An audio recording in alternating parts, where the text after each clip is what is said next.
Private Limited, Mr. Karthik Krishnamurthy, Independent Consultant, Political Analyst, New Delhi, Mr. Eric Najoka, News Anchor, Z Media Corporation Limited, Mr. Raghvendra Srivastav, Manager, THDC India Limited, Dr. Steve T, Associate Professor, University of Nigeria, Ms. Noya, Water Attaché, and Mr. Neeraj Gehlawat, Senior Water Resource Specialist.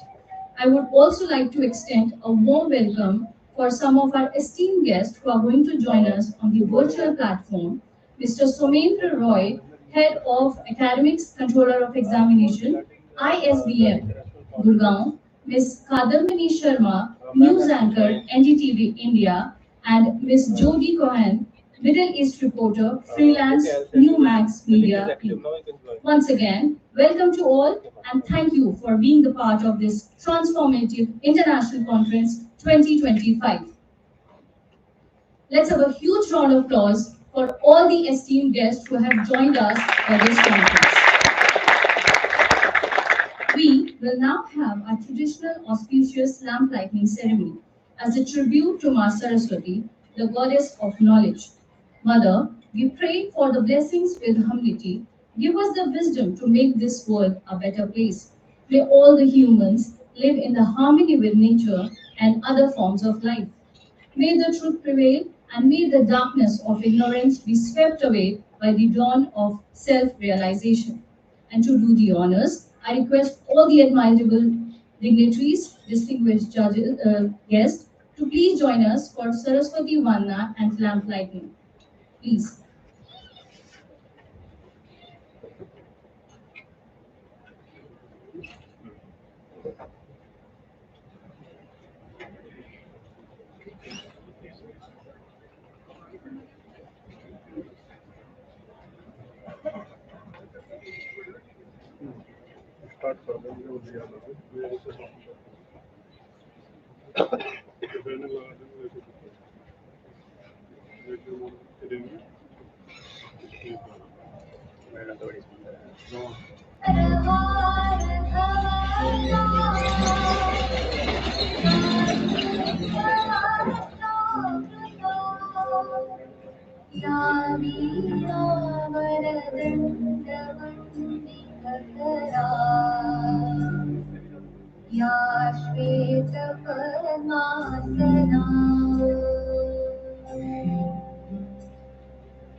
Thank you so much, everyone.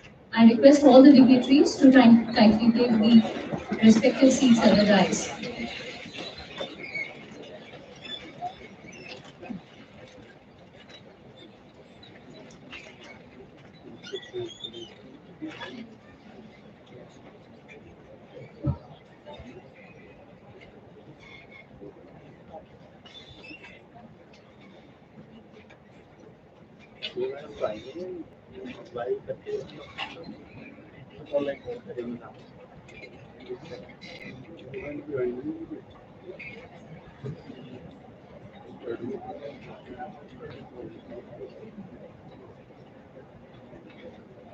In Indian tradition, the Tulsi sapling holds a special place as a symbol of purity, prosperity, and growth. It represents our respect and admiration for those who inspire and nurture us. And for that, I request Dr. Ayush Mangal Vice Chairman MGI, to present a Tulsi sapling to Dr. Sarah. Let's have a huge round of applause for ma'am.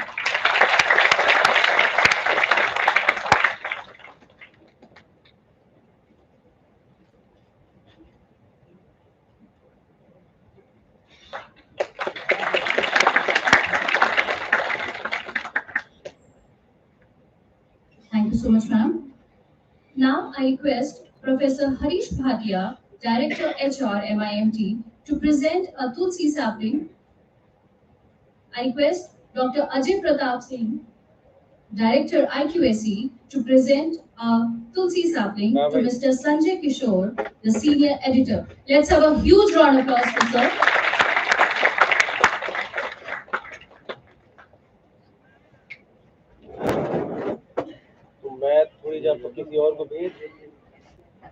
Thank you so much, sir. Now, I request Dr. Ruchika Gupta, Director MIMT, to present a Tulsi sapling to Mr. Eric. Let's have a huge round of applause for sir. इस time पे कैसे हो गए Wick चलते हुए conference पे तो teleprompter हो जाएगा इधर मतलब जिससे वो देख करके वो करते हैं I again request Dr. Ruchika Gupta, Director MIMT, to present a Tulsi sapling to Dr. Steve. Let's have a huge round of applause for sir.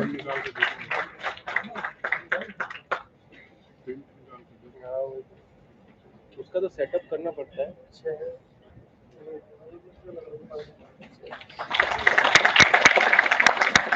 Thank you so much, sir. I again request Dr. Ajay Pratap Singh, Director IQAC, to present a Tulsi sapling to Mr. Karthik Krishnamurthy. Let's have a huge round of applause for sir.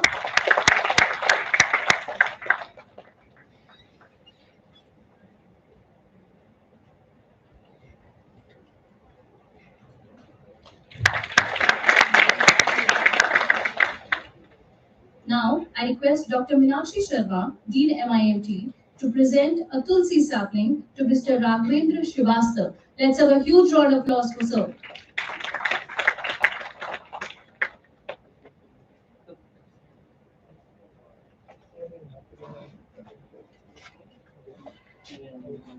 Thank you so much, sir. I again request Dr. Ayush Mangal, Vice Chairman MGI, to present a Tulsi sapling to Miss Noah. Let's have a huge round of applause. The water attaché with the Sarah ma'am. I request the students to kindly clap.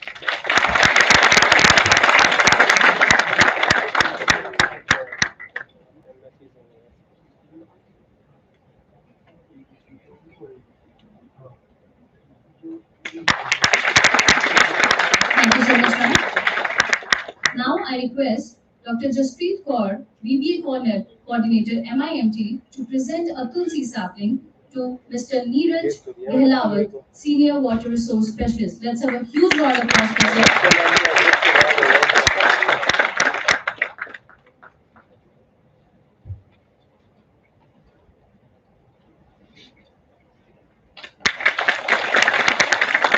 Thank you so much, sir. I now request Dr. Ruchika Gupta, Director MIMT, to present a Tulsi sapling to Honorable Vice Chairman Sir, Dr. Ayush Mangal. Let's have a huge round of applause for sir.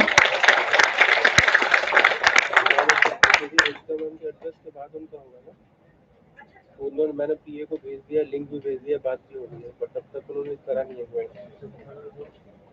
ठीक ठीक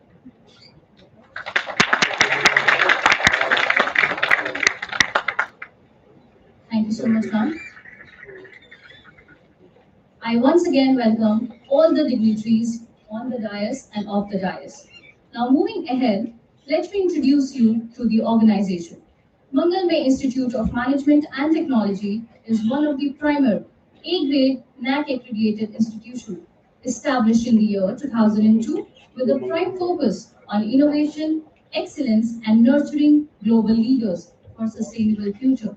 This accreditation signifies our commitment to excellence in education and overall development, showcasing its dedication to providing the top-notch education and fostering the holistic growth among the students. It serves as the validation for institutions' realistic pursuits for academic excellence and continuous improvement. We incorporate knowledge, industry experience, research, and international exposure to offer the comprehensive educational program to the students. Moving ahead, we are delighted to have with us Dr. Ruchika Gupta, Director MIMT, an accomplished academician with over 2 decades of experience with more than 100 research papers and 37 copyrights, 6 patents, and several authored books. Her scholarly impact is remarkable. We are truly honored to invite Dr. Gupta to deliver the keynote address and share her invaluable insights with us today.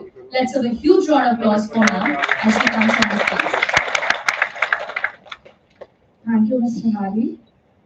Honorable Chairman, sir, Vice Chairman, sir, Executive Director, ma'am, distinguished guests, fellow colleagues, the participants, and our dear students.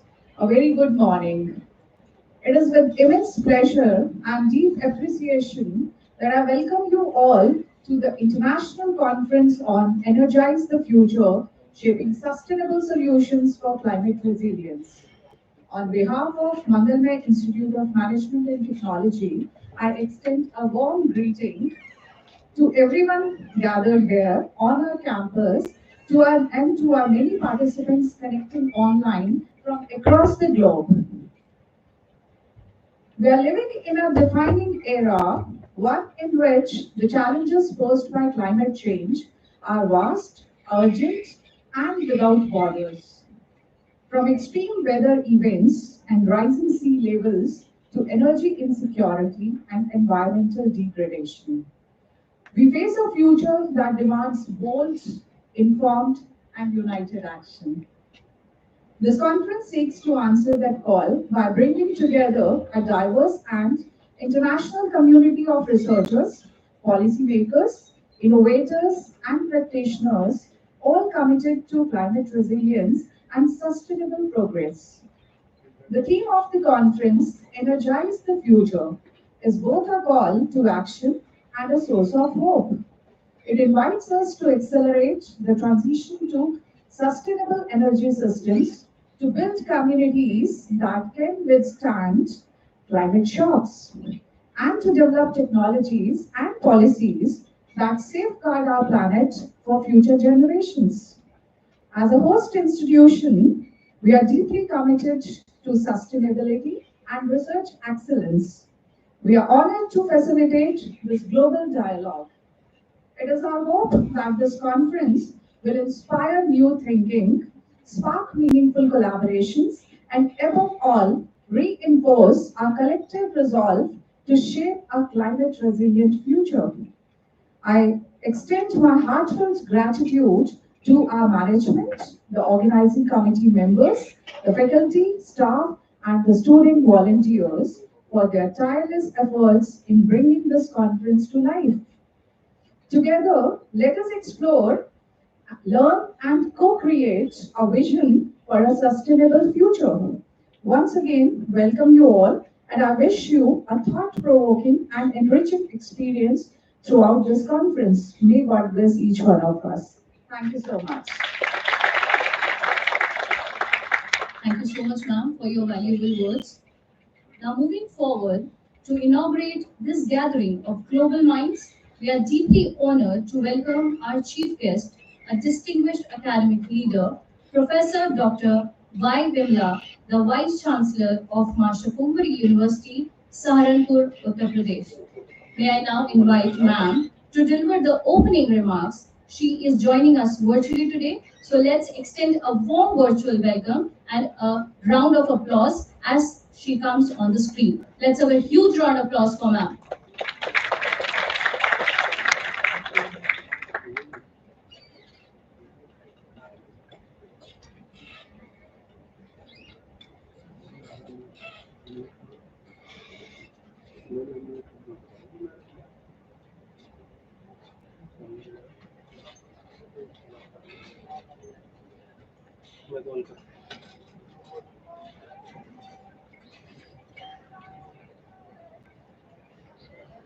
Yes, sir.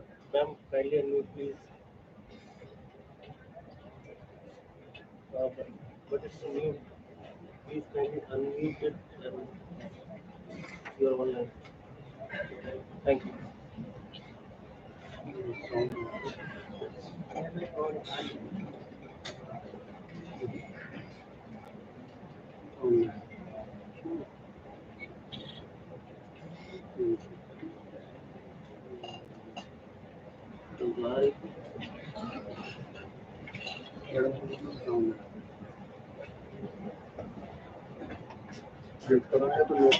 Next उसको करवा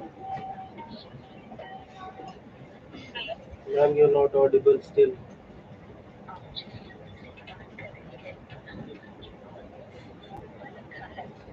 Institute of Management Technology. Am I audible? Yes, ma'am. Yes, now you are audible. Okay. So, a very warm welcome from my side to the audience of very astute, very august audience of International Conference on Energize. Energize the future, shaping sustainable solutions for climate resilience. Basically, every one of us knows that climate is changing fast, that which used to change slowly. So now, this is where we all are feeling responsible for the future generations to be able to survive on this earth. We know that the poles are also shifting their place. We know that ice is melting. We know that things are changing so fast, we have ruined everything. But now this is time for disaster management. That from whichever position we are, since 1992, Rio de Janeiro Convention, we have started looking back to recover whatever is lost, to restore what we have lost. So this is the position where we are, and we can shape the future of this earth with our technological, our knowledge, our good practices regarding the climate, regarding the environment, so that we can bring back the conditions of the earth to a sustainable one. We all know that human beings are just 12%, are just 0.1%, sorry, not even 12, just 0.1% of the total creatures on earth. 82% are plants, 12% are some bacteria, 1% are animals. So where are we? 0.1%. And we have occupied most of the land thinking that it is not home to all others. So this is our time to understand that everybody has a dish, everybody has a place to sustain on this land. And this is why perhaps this beautiful, wonderful conference has been organized by Mangalmay Institution of Management and Technology. So I congratulate you for organizing such an intelligent topic, and I am seeing the august speakers, the distinguished speakers who are going to speak in this conference, and I'm sure that everybody will take a good message to understand that we have to respect the so-called third world countries because they are taking the load of all the carbon, creating the carbon credits, and those which are growing up have given their load to the third world countries. So now this is for the first world countries to now understand and wake up to reduce the carbon loads, to reduce the carbon credits in all over the world, so that the earth becomes a sustainable place to survive. I encourage everyone to grow more plants for carbon sequestration, reducing the load from the atmosphere, to make the soil sustain, to not let the sea sink us, to let the ice be there where it should be, again, for making the earth a place better than heaven. So thank you very much for giving me this opportunity to be with you all. Thank you again. Thank you so much, ma'am, for the words of wisdom. So, as rightly mentioned by ma'am, recover what we have lost and understand to make the earth a sustainable planet. Thank you so much, ma'am, for coming virtually and sharing your words of wisdom. Thank you. I'll have to take your leave because of the second meeting which is online going on. Sure, ma'am. I will not be able to stay here for long. Thank you so much for giving me this opportunity to appear virtually in front of you. Thank you so much, ma'am. Wish you all the best. Wish you great successful conference.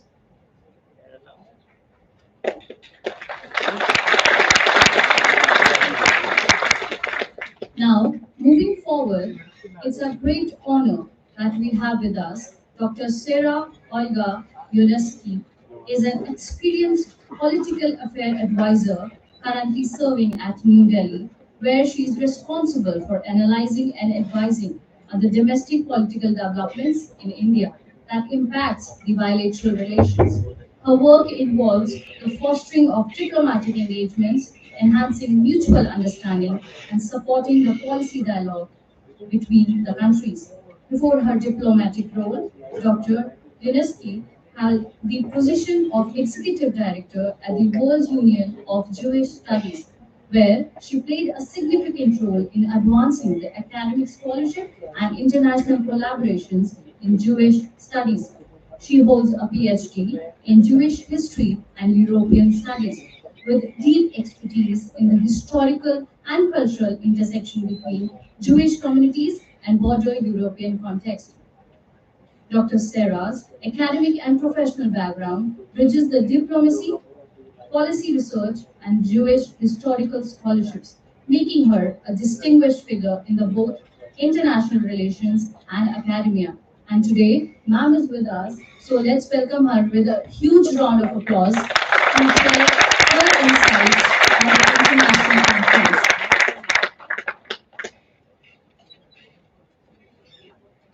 Thank you very much for the kind introduction. Shalom. Good morning. It is a true honor for me to stand here before you today in a very inspiring gathering, and this last speech personally inspired me very much.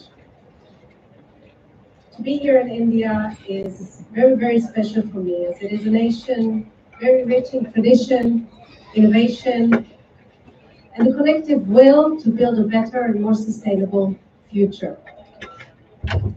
But talking about the future, I have to briefly add today, you might have heard that yesterday was a very heartbreaking day for us, because two of our dear colleagues in Washington were brutally murdered in a terror attack, and our thoughts are with them today. We have to make sure that people are safe everywhere, and that terror attacks don't tear apart more families. Not in Washington, not in Pahalgam, nowhere. As an Israeli diplomat, I come representing not only my country, but also a friendship, a partnership that continues to grow deeper every year between India and Israel. In 2025, there are not just two nations on very different sides of the map, but we are two hands working together to plant seeds of change. And we were talking about plants before, and thank you so much for these beautiful plants that we received today. And we work mainly in some of the subjects that matter very much to us, water and agriculture. Let me take you just briefly to a desert we have in Israel. It's called the Negev Desert. It's a place of beauty, but it's also a place of scarcity. A place where necessity became the mother of innovation. To grow crops with minimal water, to reuse every drop through advanced water recycling, to develop technologies that made the desert not only livable, but productive. Israeli innovation has turned water scarcity into a driver of creativity, developing world-leading solutions in desalination, water reuse, efficient irrigation. These breakthroughs play a growing role in global sustainability, enabling smarter resource management and greater resilience in the face of climate change. And here in India, the challenges may differ in form, but in essence, we are dealing with the same challenges. Shifting climates, growing demand for food and water, and increasing pressure on natural resources. And like Israel, India meets these challenges with deep agricultural traditions, vibrant innovation, and expanding ecosystem of solutions. And it is precisely in this shared reality where need fuels creativity and resilience. And that is where India and Israel have come together. Not just in ideas, but on the ground, in fields, in research labs, in joint projects that bring the best of both worlds to bear on the same of our most pressing challenges. Together, India and Israel, we have built 33 centers of excellence across India, from Haryana to Karnataka to Tamil Nadu in many, many different states. Centers where Israeli know-how meets Indian resilience. These centers are more than technology hubs. They are fields where young farmers learn to grow more with less, to conserve water, to adapt to changing climate. These centers of excellence are also training the trainers and ultimately the farmers to get the latest know-how of the agricultural sector. Drip irrigation and Israeli innovation flourishes on Indian soil, increasing crop yields while dramatically reducing water usage. As per our latest reports, the Indo-Israel collaboration is driving the horticultural boom in Haryana, and that's just one example. The yield in just 14 years has increased by 37%. But our collaboration doesn't stop at the farm gate. Israeli water technologies, from large-scale desalination to advanced industrial wastewater recycling, offer practical, proven solutions to some of India's most pressing water challenges. In Gujarat and Chennai, Israel-led facilities already produce over 240,000 cubic meters of high-quality water daily, supporting both industries and cities. These innovations reduce reliance on freshwater sources, lower environmental impact, and help industries recycle and reuse water efficiently. Key steps for sustainable growth in a water-stressed country like India. Recycling wastewater in industry is especially critical, as it not only conserves water, but also reduces pollution and ensures regulatory compliance. Since some of you are management professionals, Israel water sector is a case study of increasingly better management and ensuring sustainability. We in Israel treat 95% of our wastewater, 95%. And 90% of this is reused. In other words, half of the agricultural water requirements are met through this recycled water. And Israel has deputed its only water attaché in India, Engineer Noam Salem, who is sitting here with us. And she's working with federal and state governments to bring in the Israeli models in India. But these solutions are not just copy-paste from Israel to India. They're devised for India, they're tailored to the local requirements. We're in process of establishing 2 water centers in India. We are organizing online and offline capacity building activities, taking delegations of Indian stakeholders and decision makers to Israel for first-hand experience. But sustainability is more than just science and systems. It's about shared values. Both our cultures teach us the importance of nature, balance, responsibility. And both our people know that true strength is not how much we consume, and we've become big consumers in the last years and decades, but true strength is in how wisely we preserve. As we look ahead to a critical decade for our planet, I believe India and Israel can become co-leaders of sustainable innovation, not just for ourselves, but together with those others facing similar challenges, whether it's Africa, South Asia, South America, many other places in the world. And in that spirit, I invite you all, policymakers, scientists, students, farmers, entrepreneurs, to be part of this living partnership, to exchange ideas, to experiment together, to learn from our successes and our failures, to grow a network of hope that crosses borders. Thank you.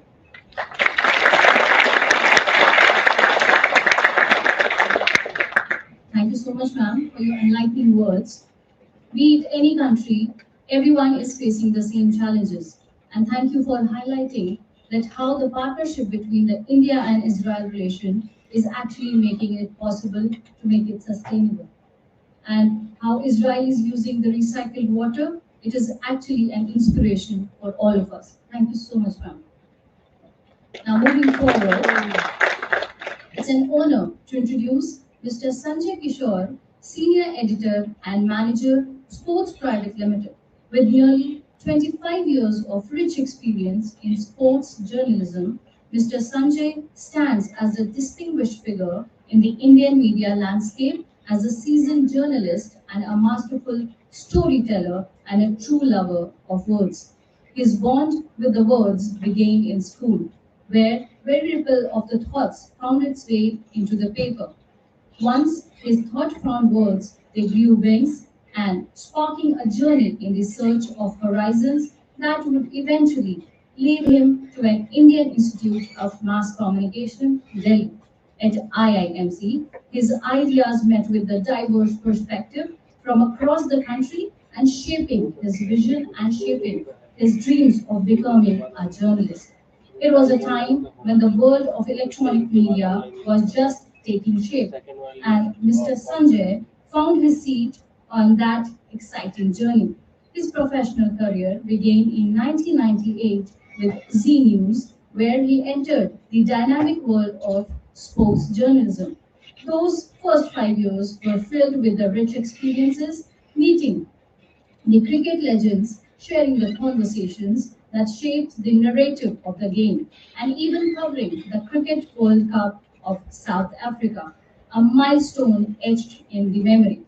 In 2003, he joined NDTV, one of the most respected news organizations, and remained there for two remarkable decades, from field reporting to editorial leadership, from studio to stadium, where whether in the front of camera or behind it, he embraced every role with passion and purpose. A documentary on the Commonwealth Games earned him the ND Award, a fitting recognition for his excellence in sports storytelling. His final 4 years at NDTV were spent as sports editor.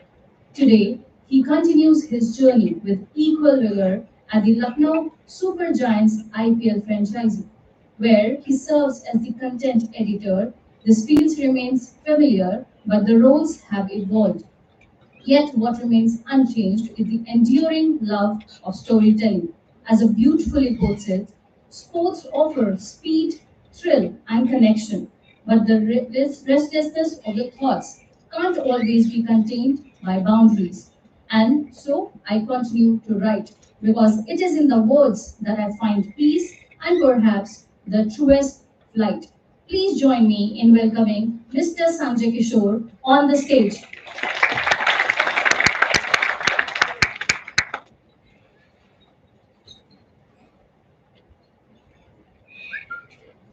Namaskar, respected chairman, vice chairman and distinguished guests.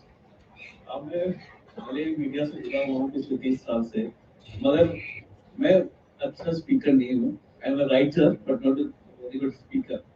आप ma'am ने बताया कि Israel के साथ भारत किस तरह से काम कर रहा है, ड्रिफ्ट वाटर ड्रिफ्टिंग पे और दूसरे फील्ड में, तो काफी कुछ जानने का मौका मिला मैम से। आप लोग सोच रहे थे कि आप लोग सोच रहे होंगे कि स्पोर्ट्स पर्सन का, स्पोर्ट्स से जुड़े जर्नलिस्ट का यहाँ पर क्या काम है। जैसा कि मैंने बहुत अच्छा इंट्रोडक्शन दिया मेरा, इतना काबिल तो मैं नहीं हूँ, लेकिन आप सोच रहे होंगे कि स्पोर्ट्स जर्नलिस्ट का यहाँ पर क्या काम। मैं एक सवाल पूछना चाहता हूँ, एक ऐसा सवाल जो खेल से शुरू होता है लेकिन धरती की चिंता पर खत्म होता है। क्या क्रिकेट एक खेल है, सिर्फ खेल है, या फिर क्रिकेट एक पर्यावरण का प्रहरी, एक हरित क्रांति का लीडर बन रहा है या बनने की कोशिश कर रहा है। आप सोच रहे हैं कि बिजली और क्रिकेट का क्या रिश्ता है। तो सुनिए, बेंगलुरु का जो एम चिन्नास्वामी स्टेडियम है, जहाँ हर महीने करीब 40,000 यूनिट बिजली की खपत होती है, बिल आता है 2.5 और 2.5 लाख रुपए। लेकिन असली खबर ये नहीं है। खबर ये है कि अब तक इस स्टेडियम ने खुद बिजली बनाना सीख लिया है। वो कैसे? तो स्टेडियम में 400 kilowatt peak solar power plant लगा हुआ है, जिससे हर साल 5.9 लाख यूनिट साफ हरित ऊर्जा बनती है। न कोई धुआं, न कोई डीजल, न कोयले का जलना, बस सूरज की किरणें और हरियाली की उम्मीद। ये एक बहुत बड़ी बात है। स्पोर्ट्स का एक योगदान है। बहुत बड़ी बात है कि ऊर्जा के क्षेत्र में एक स्टेडियम में पहल की है। तो हर साल 600 टन कार्बन डाइऑक्साइड इससे मुक्ति मिलती है, जो इससे उत्सर्जन होता है, तो इस पहल से मुक्ति मिलती है। यानी अब हर चौका छक्का सिर्फ एक रन नहीं है, प्रकृति की जीत का ऐलान बन चुका है। इसकी शुरुआत हुई थी फ्रेबर्ग स्टेडियम में, जो जर्मनी में है, जो पूरी तरह सोलर एनर्जी से संचालित होता है, और भारत भी उसी की राह पर चल पड़ा है। चिन्नास्वामी स्टेडियम का एग्जाम्पल है, इसकी शुरुआत यहाँ पर हुई है। लेकिन सिर्फ एक स्टेडियम की कहानी नहीं है। मैं बताना चाहूंगा कि आईसीसी क्रिकेट वर्ल्ड कप 2023 के दौरान बीसीसीआई और आईसीसी ने मिलकर एक सस्टेनेबिलिटी प्लान लागू किया। आईपीएल 2025 में भी यह अभियान जोर पकड़ चुका है, और आने वाले समय में जो नए स्टेडियम बन रहे हैं, आप देखेंगे ज्यादा से ज्यादा ऊर्जा बचाने की कोशिश होगी। गुजरात टाइटंस रेजॉन सोलर के साथ मिलकर अपने स्टेडियम को सोलर एनर्जी से लैस कर रहा है। और बात सिर्फ ऊर्जा की नहीं होती, कचरे के प्रबंधन की बात है, जल संरक्षण की बात है, सस्टेनेबल सप्लाई चेन की बात है, और उस सोच की जो खेल को पर्यावरण की रचना से जोड़ रही है।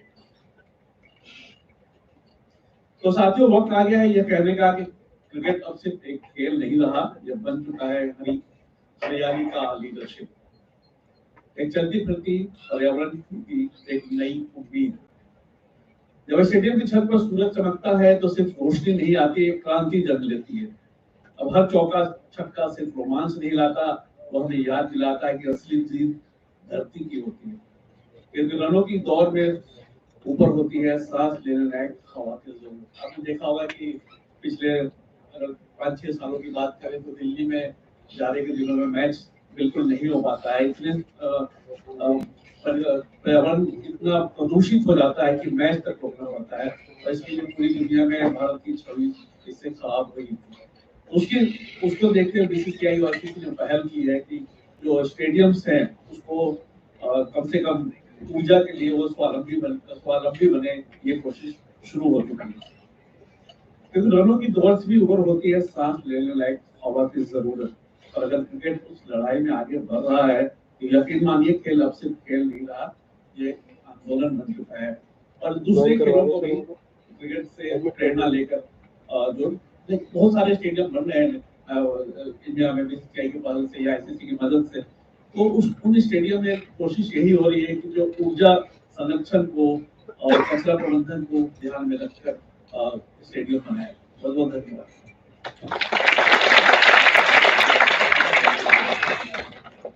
Thank you so much, sir, for your valuable words and actually mentioning how sports is actually playing a very important role by using the solar energy and conserving the energy. Thank you so much, sir, for your valuable words. Now, moving forward, We are elated to introduce Mr. Eric Najoka, news anchor, Z Media Corporation Limited. Sir is a seasoned news anchor at Z Media Corporation Limited, known for his sharp journalistic instincts and creative storytelling. With a strong foundation in social communication, he brings global news to life by blending the factual reporting with a unique and engaging narrative style. His professional journey spans life from reporting in-depth news analysis and the production of compelling news packages, making him a trusted voice in international journalism. Eric's approach emphasizes alternatives storytelling, capturing the diverse perspective and ensuring that every broadcast resonates with the audience across demographics. A strong advocate of creative writing and a news media, he skillfully integrates the modern storytelling techniques to provide the nuance of coverage of politics, current affairs, and international diplomacy. His mission is clear to uncover the stories that inform, inspire, and connect, stories that reflect the evolving nature of broadcast journalism in digital first world. Mr. Eric is not just a presenter, but a dynamic communicator committed to the journalistic integrity, global awareness, and audience engagement. And today, Sir is with us, so I request Mr. Eric to kindly come up on the stage and share his valuable words. Let's have a huge round of applause for Mr. Eric.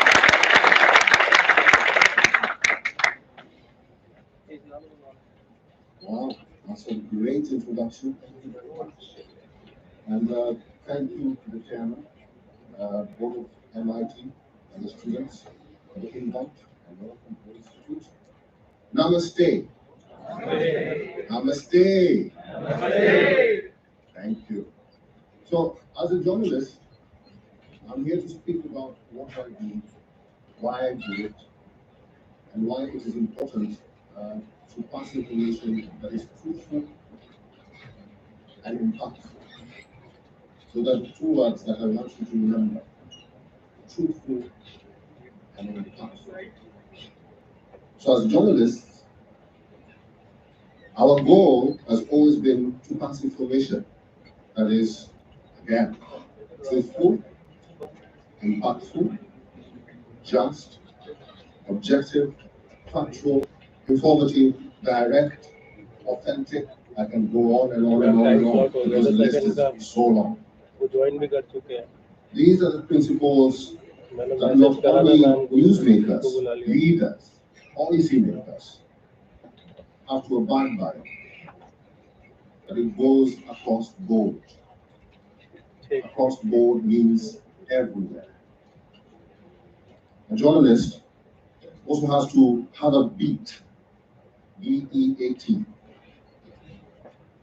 This is called a field, where he focuses his or her talent or career. This is a field where he's passionate to report on. It could be politics, it could be human interest, it could be entertainment, it could be sports, it could be arts, it could be business. Once again, the list goes on and on. And with a new age and generation, that field has grown to people focusing on personalities. Nowadays, we see people focusing on celebrities, which is a big thing. It's not bad, but at the same time, it's effective. You know, what they wear, how they look, how they laugh, how they cry. This is basically evolving. I'm talking about journalism. Which brings me to my talking point today. Humans are evolving with every second that the planet is revolving. So the faster we change, the faster we forget and abandon. So what do I mean by that? there is more than one thing we do as we are evolving or embracing change. We are normalizing what is evidently wrong. At the moment, weather and the vagaries of it do not seem to be a concern to anyone, list the government, and yet thousands are dying of heat strokes in South Asia, floods and droughts in Africa, tornadoes in America, cyclones in island nations, wildfires almost everywhere, and earthquakes, again, almost everywhere. It's all being blamed on two words: climate change. It has become synonymous and almost obvious or normal. What I think is maybe we need to change us. We need to change. And the climate will adjust, because if we do not change, then the planet will carry on evolving and leave humanity behind, revolving around the same problem and for decades to come. Now, when it comes to green energy, India is the fourth attractive renewable energy market in the world, and has the world's ambitious development program of energy sources like wind and solar. And I know and I understand that states like Tamil Nadu, Karnataka, and Maharashtra have been lagging behind in these initiatives for a while now, because again, we are normalizing the wrong things and focusing on what is not developmental or progressive. So one of the reasons is the lack of prioritization, because like I mentioned here, and I don't want to blame anyone or the government, but it is what it is. They are not prioritizing on what is important or what is needed. And what I'm calling lack of corrective action. And this is where the media plays a role. Issues to do with environment are usually underreported, and that's the truth. Across board, you will not find environmental stories unless there's a disaster, unless there's a wildfire somewhere, unless floods have killed people. That's when focus now shifts, because media personnel think that bad news sells. This has always been the case, and it needs to change. And we are the ones to change that. We, I mean us, all of us. So, revenue is also a big thing for media. And why environment is underreported is because many companies focus on the money. You know, I'm sure most of you have seen advertisements. So advertisements are the source of revenue for any media house in the world. And I'm sure everyone knows that. So money has always been a key factor for so many organizations, and I think that also needs to change. Because how much a certain company is willing to pay to promote a 10 seconds video or advertisement on TV and radio or online, social media, that I think is what is concerning to so many people and so many companies in the world we live in now. Not Gen Z, but the world that we live in now. So revenue is superseding problem solving. It's also superseding solutions and better environment and cleaner air. which in the long run affects initiatives like green investment, marketing for climate resilience, and sustainable consumerism. Now, it is well known that strategies of advertising on any medium is to attract attention, arouse emotions, create desires and needs to the consumer. But more often than not, the sense of creativity is lacking. That's why products that are harmful to us, we will remember that. We love that.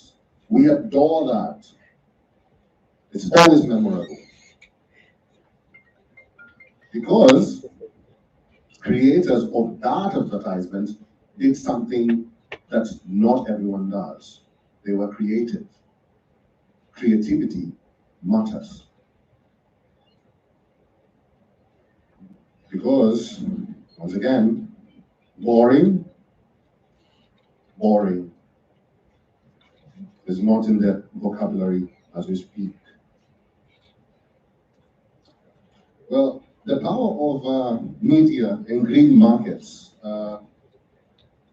is multi-pronged, promoting sustainable managing, and this is important to make the public environmentally conscious, make content related to renewable energy, waste reduction, ethical sourcing, and you have to do this in a more relatable way, because that's the world that we live in now. Because I want to see something that speaks to me. I want to see something that focuses on what I do, on my everyday life.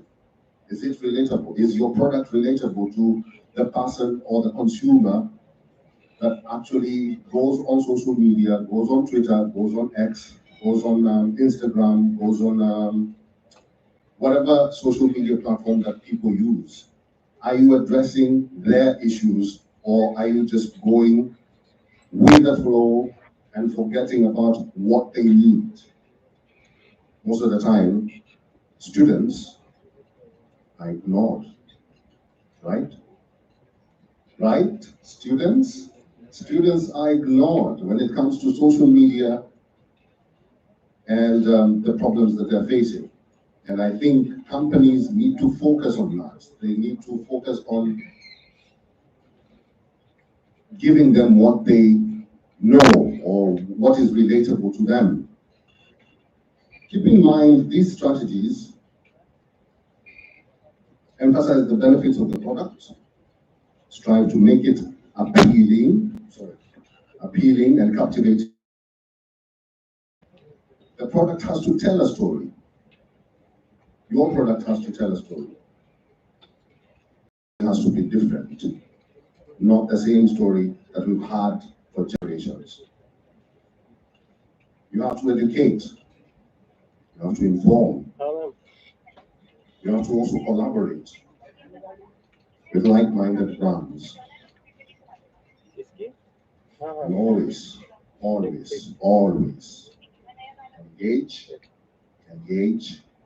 engage. Thank you.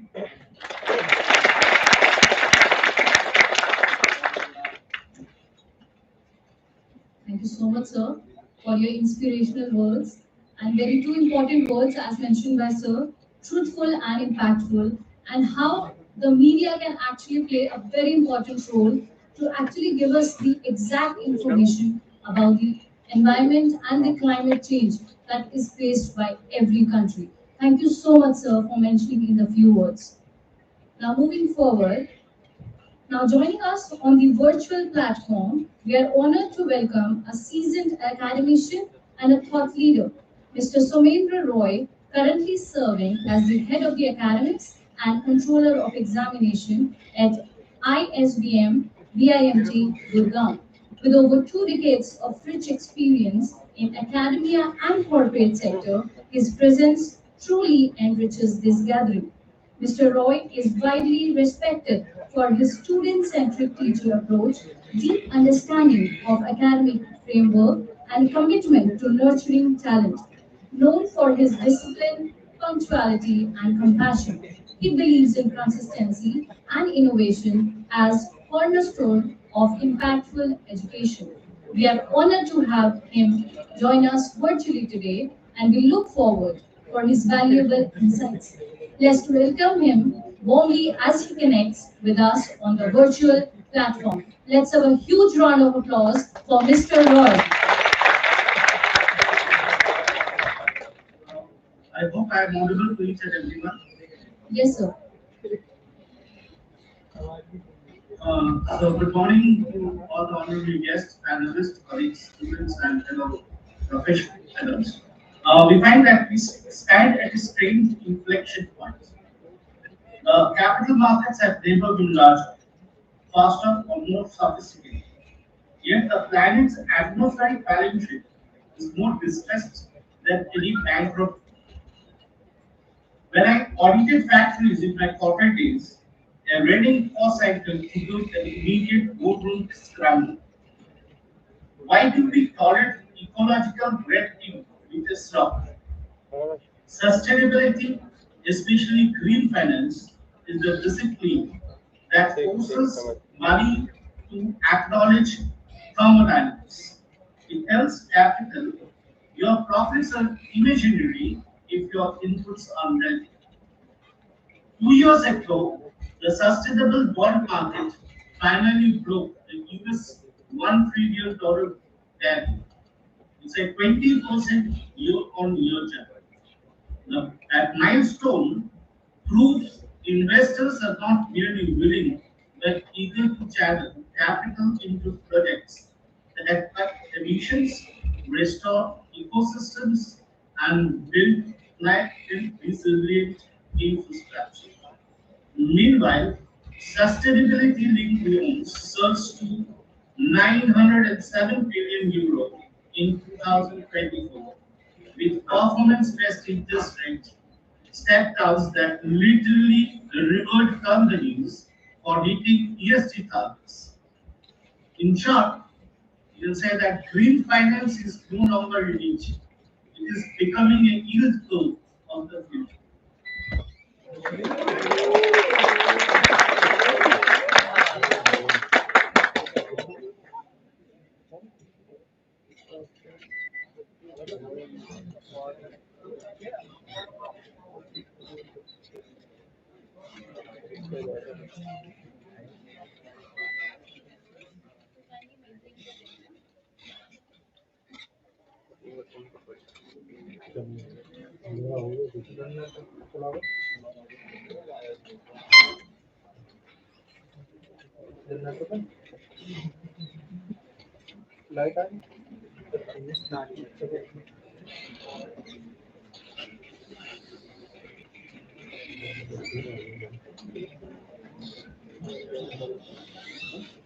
So due to some technical glitch, we won't be able to join him online right now. So we will be moving forward with the offline.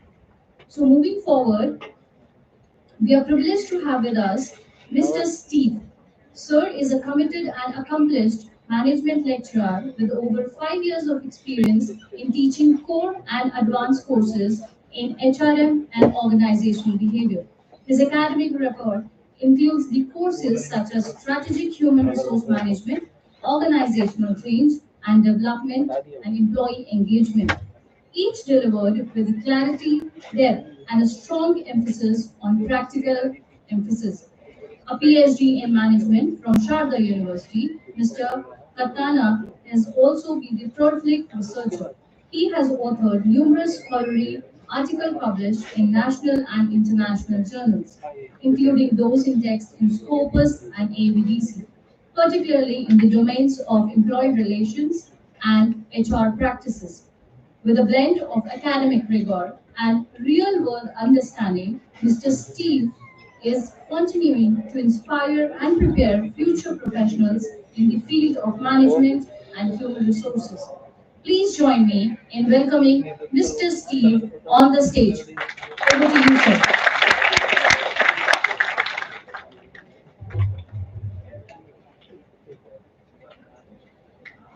Hello. Thank you so much, ma'am. Thank you, for thanking the organizing committee and chairman and everyone, my dear fellow keynote speaker, and I would thank you as well for being there. I hope I'm not going to make you sleep again, because I know it feels like. So I have a little that I'd like you to help me to solve it.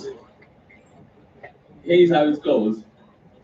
There's a boy who got into an accident with his father, and the father died on the spot, and they brought the child to the hospital, and the doctor came, looked at the boy and said, "This is my son, but I can't treat him."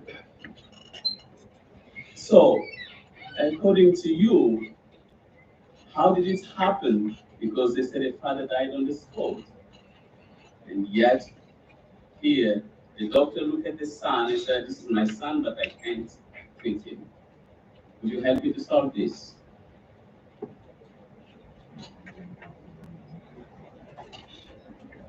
Hello? Will you help me to solve this? The son is adopted? By who? By the father who died, or by the one who refused to treat? He's an adopted father. Yes? Exactly. So the doctor is a mother. So in our mind, whenever we talk about doctor, we always see man, isn't it? We forget that the woman can be also a doctor.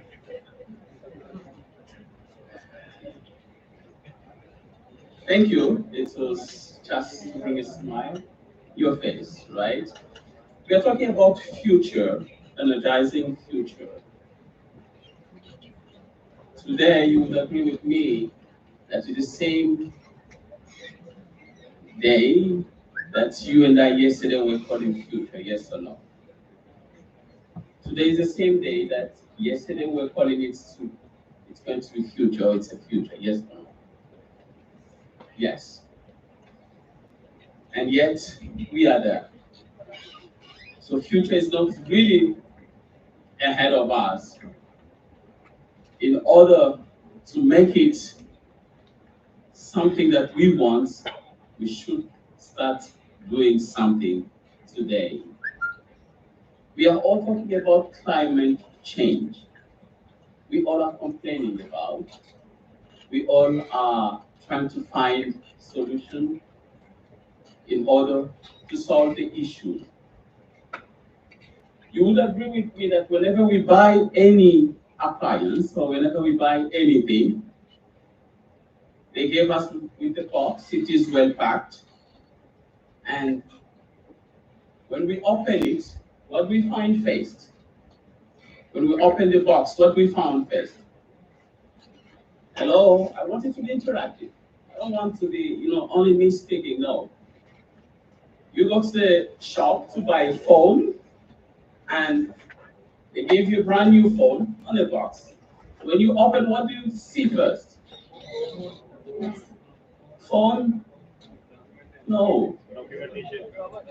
Yes?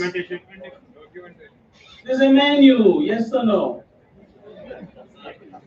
You don't get the menu? That means you buy your phone from Palika Bazaar, right? Yeah. When you buy something new at authorized people, yes, there is always a menu on that. And there's an instruction over there on the menu. What do they say? Do not operate this article without reading carefully this menu. Yes or no? Yes. Who among us does that? How many of us start by reading first?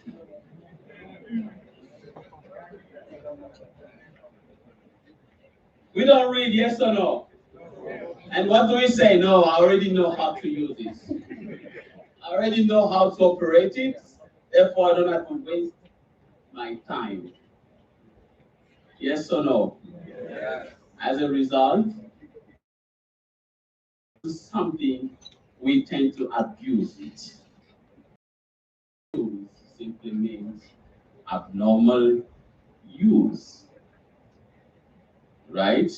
And when something goes wrong, let's say I'm having my phone, this is the owner. What's the mark of this phone? How do you know that it's an Apple? Because the manufacturer did what? It kept his image here, yes or no? Yes. And whenever something goes wrong, where do we support to take it? Where should we refer to? To the authorized, yes or no? Authorized dealer. And if you by mistake you take the phone to the unauthorized dealer, what happened? They'll tell you no more warranty or guarantee. Yes or no? I don't want to take much time of yours. The point I want to make here is that yes, somewhere we messed up with this world. We have messed up with this, place that had been handed over unto us. Therefore, rather than going from this side to the other trying to find a solution, why can't we just go back to the manufacturer? Who is the manufacturer? Who is the manufacturer of our planet? Hello? Who is the manufacturer? Who is your manufacturer? We are products as well, yes or no? Yeah, we are products. We are carrying an image of something, right? Yes or no? Yeah. And when something goes wrong, rather than going to look for an authorized dealer or people who can repair it, please let's go back to the manufacturer. It's going to tell us or help us really where to touch and where not to touch. Yes or no? That's, to me, I think is the right path to take. Because when we go to the manufacturer, it's going to tell us what to do, what not to do. When you read the menu, they're going to tell us, no, you shouldn't do this or you shouldn't do that. And by doing so, I'm sure we are going to make this planet a living place even when it's getting hard. Even when it's getting really, really messed up still, because somewhere we have a mindset we are all reading from the very same menu, we'll be able to work accordingly and make this place a very nice place. Thank you.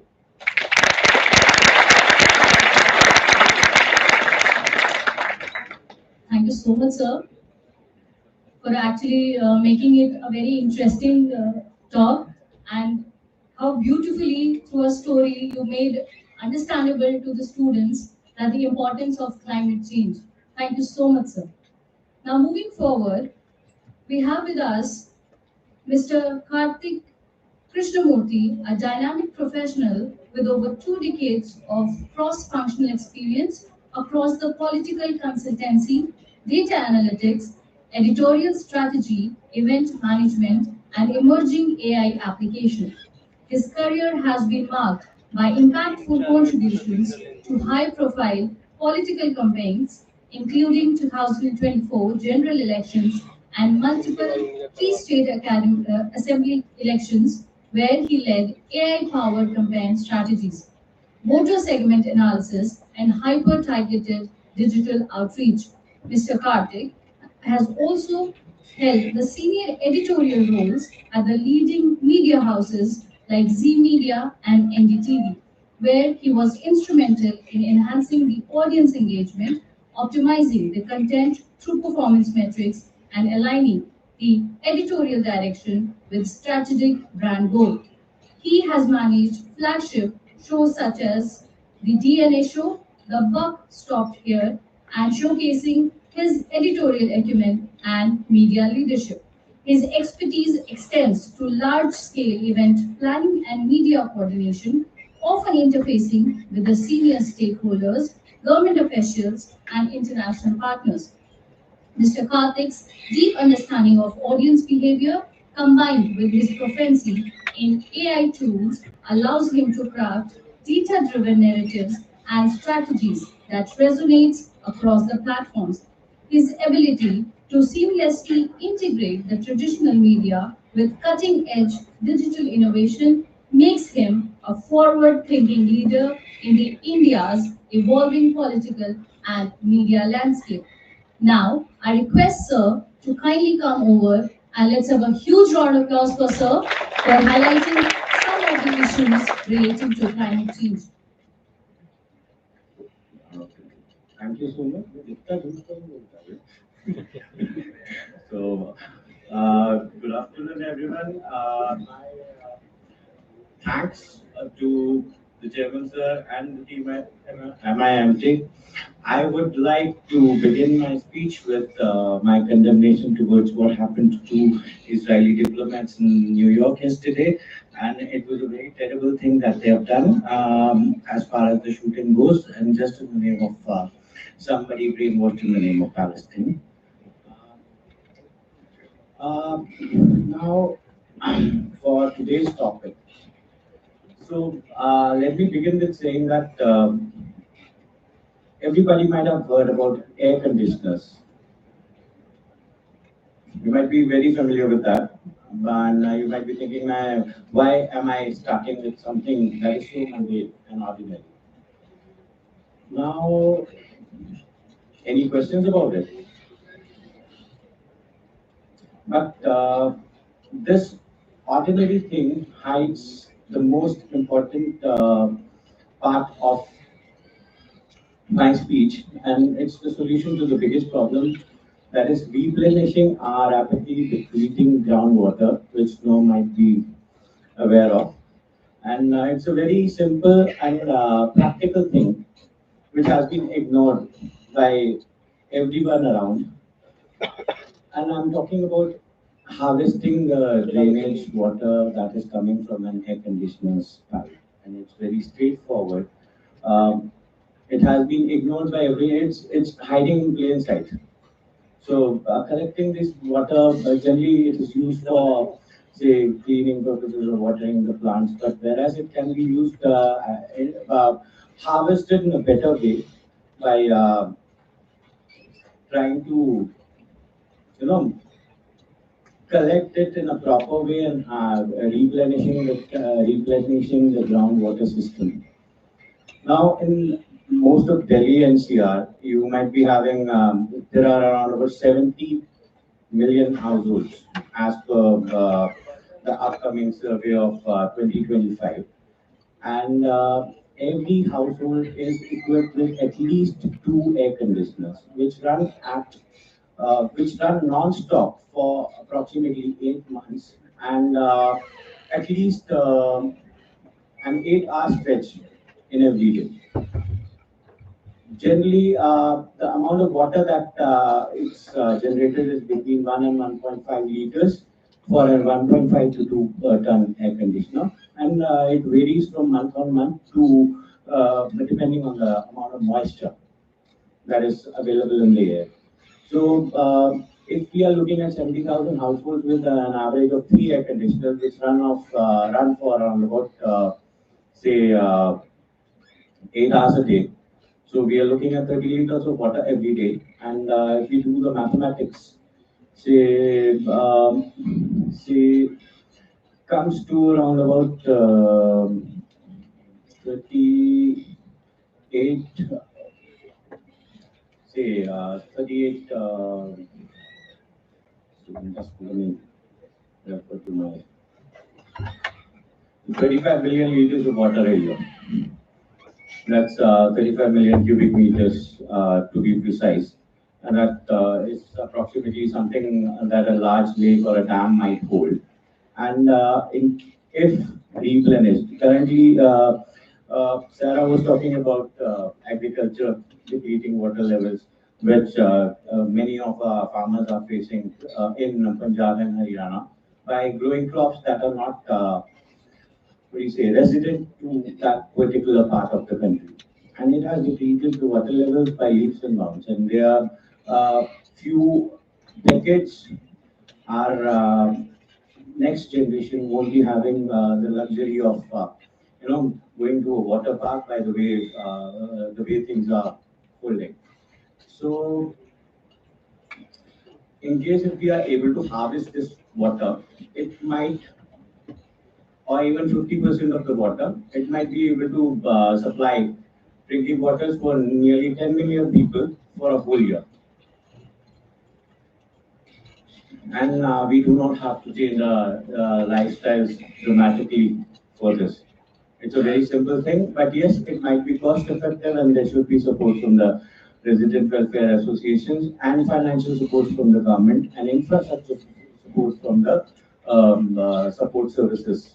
So then this will be able to, we will be able to achieve this thing, and also our future generations might have a better, what do you say, standard of living because of this, with better greenery.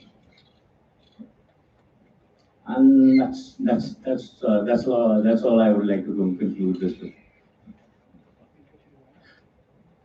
Thank you.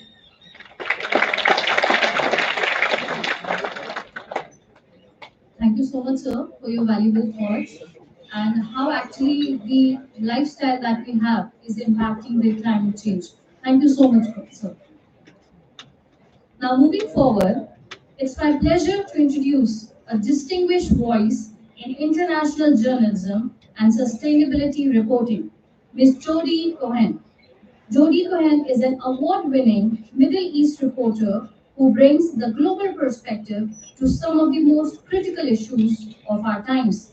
She is currently associated with the freelance Newmax TV in the United States and was previously with Beyond in India. She also pens a regular column on the sustainable innovations for the Post, where she highlights the transformative developments across sectors. With over a decade of experience helping multinational companies such as Unilever craft their sustainability reports.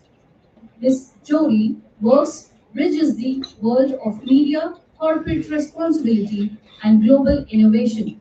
She is also the author of acclaimed book, The Israel versus COVID-19, which chronicles how Israel's high-tech industry rapidly adapted its technologies and created new ones to confront one of the greatest global crises of our generation.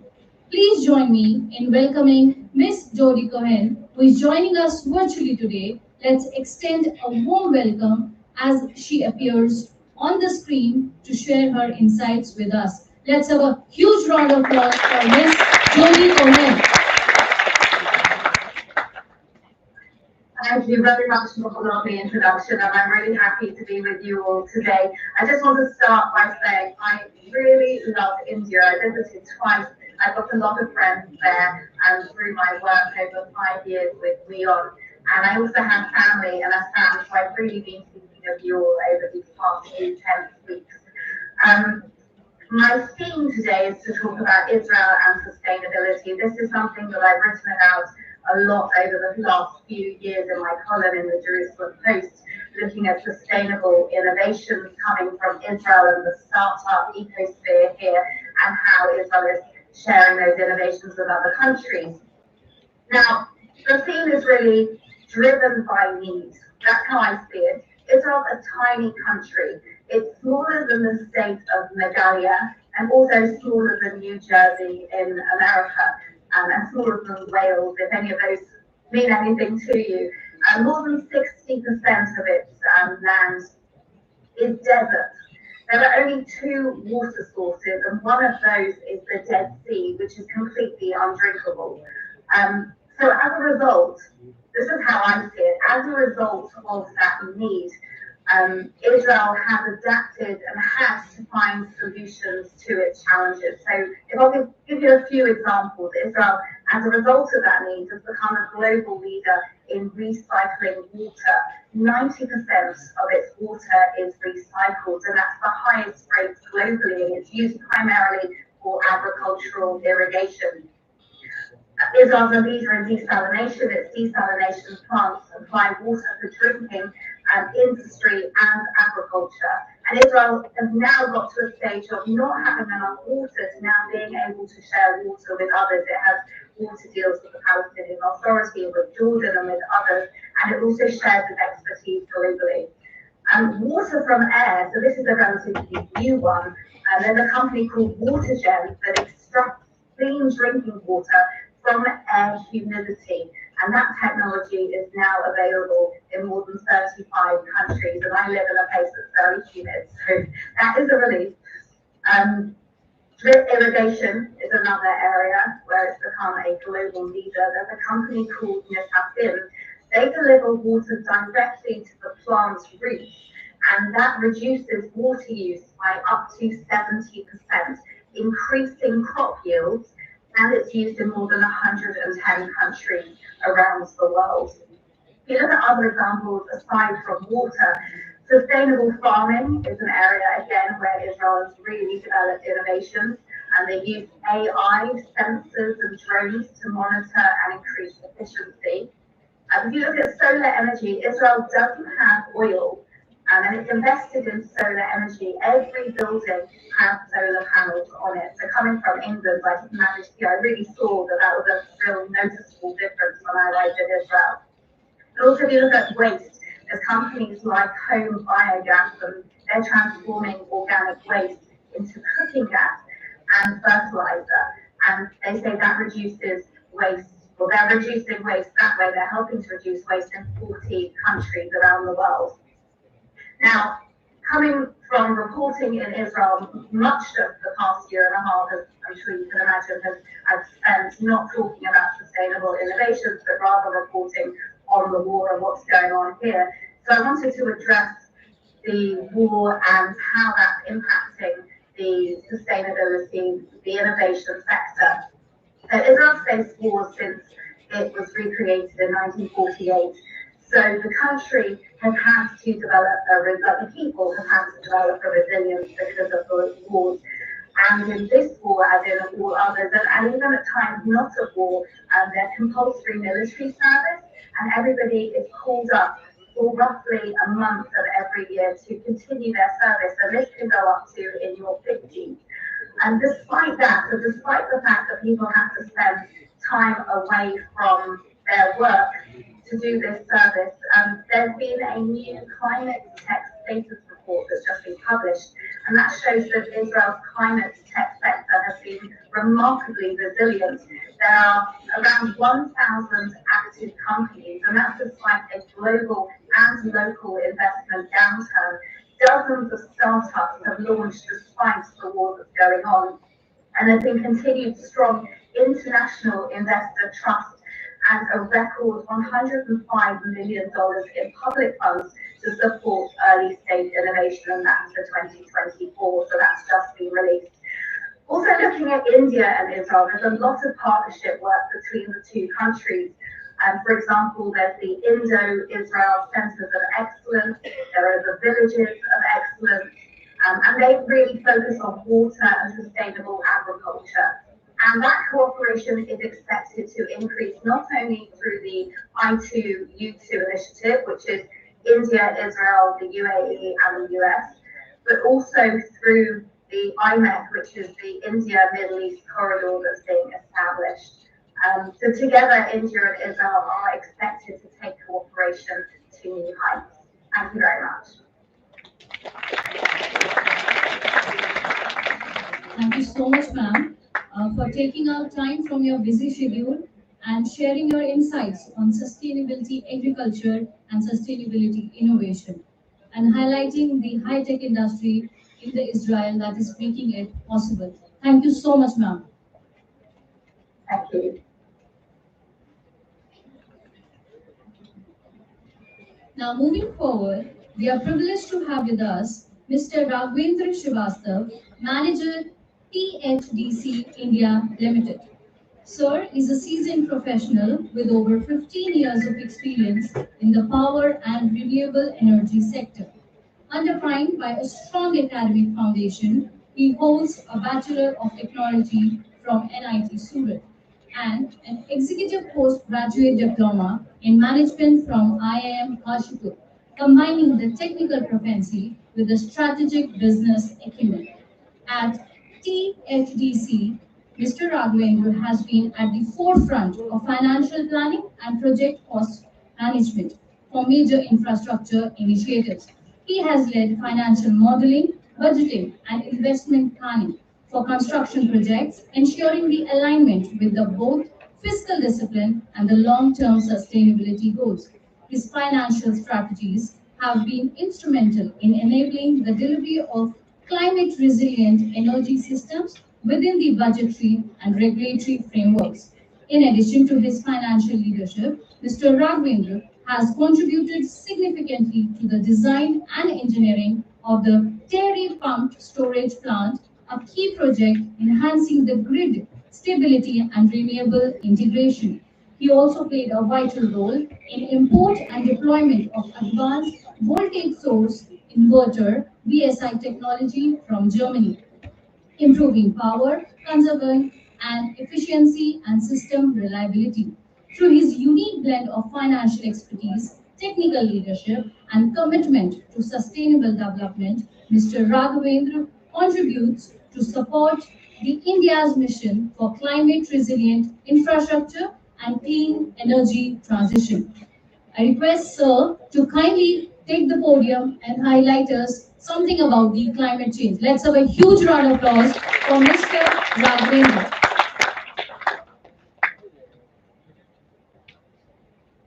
Thank you, ma'am. First of all, a very good afternoon to everybody. So, there comes two words are there which are added together to become sustainable development. Sustainability is the world and development is the world. Development, we can say that, for example, if we want to develop, we have to increase the GDP of our country. And to increase GDP, we have to increase the power. To increase the power of whole India, we have to bring new power projects. So there needs to be a balance of these thermal projects and hydro projects, RE projects. Clearly, India is having previously multi-thermal projects they are present in India. But now we are also venturing in multiple projects of hydro and solar and wind power projects. So I will be explaining many things like how we are doing that in our country, so that we can move from this developing phase to develop. And this is very much regarding development is also important, and sustainable development is the need of the hour. THDC India Limited is also working in the hydro projects, and we are also working new technology. If there is a thermal project, that is carbon capture. Ma'am has explained about the carbon emission. So we have to control this carbon capture so that is needed in the future, and we have to reduce this carbon capture. So moving forward, the presentation is there. I want to please move to the next slide. This is a Tehri HPP. This is our first project, Tehri HPP, Tehri Hydro Power Plant, and it is located in Tehri, Garhwal. We have submerged a district for that. I'm not saying that this should be done, but this was requirement of the hour. But now we are moving towards different run of the river scheme and other power projects. Move to the next slide. This you can see there was a whole mountain, and now we have developed a TRT, that is TRT, terrace tunnel. I will be not moving deep in this project because you are from management background. I will be only dealing with the management part of the project. Move forward. This is an example where you can see previously the dam was there, and now after the reservoir is filled, what is the structure? So this is the storage, and from this 60% of the water comes to this NCR region for drinking purposes and other these household purposes. So how you can see this dam project? They are developing India in multi facets. Like they are providing you water, They are providing water for irrigation, water for cities, and also the power which is much needed for your development. And this is in the form of sustainable, because hydro project doesn't emission carbon. There is no coal burning or fuel burning. Move to the next slide. So here it is a very small slide. You can see how the water collector system of TERI is working. MDDL is mean drop down level, and from here you can see as the potential energy of water is being converted to kinetic energy, and which kinetic energy, this flowing water is converted again back to electrical energy, and this is transmission to the grid, which is coming to our houses. Please move to the next slide.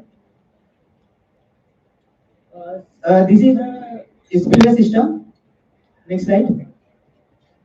So this is the benefit of this TERI power complex. For Delhi, we are providing 300 cusecs, which is 30 lakh population water, drinking water. And then for UP, we are providing 20 lakh population, and also we are providing irrigation in command area of 8.74 lakh hectare. During the Kumbh also, we provide much water, which is used by our devotees, and at that time we have to open our dam gates so that water is not stopped. During the Kedarnath flood also, and there was a flood in the Alaknanda river. But at that time, we have controlled the water of Bhagirathi river, and due to which downstream, many, you can say like Haridwar and even Delhi, much water was not present here, and we have controlled it. So these are the effect of these huge structures. Come to the next slide. Yeah, I will explain that. Next slide, please. And this is downstream of Tehri Reservoir. We have a Kodishwar reservoir. That is also a dam. And now I will be saying about coming to our next topic. That is Tehri PSP, which is very much important, which is the need of water, and it is the one of the finest machines nowadays which is going to be implemented in India. If we can say that S400 is much important for defense, this is important for the energy sector of India. Next slide, please. So why does it matter? What is PSP and why does it matters? You can understand that solar comes in daytime because sun is there, right? Wind energy comes at coastal areas. But to control these two, like if you need battery, if a country have to come on these RE projects, these solar and wind, we have to integrate it in a form of storage. Battery, electricity should be storage, and it can be in the form of battery or something. But cost of battery is very much, moreover, it is not very much effective for the environment. So here comes the role of TERI pumped storage plant. Here we can see that, here we can see that it is the fast ramping and frequency regulation. Frequency means if we are drawing more power, if we are drawing more power from the grid, then this frequency goes down, and we have to balance that, which can be done by within a microsecond. We can make the button, and we can provide power to the grid. Please move to the next slide. Here I am going to, here you can see what is the concept of this PSP.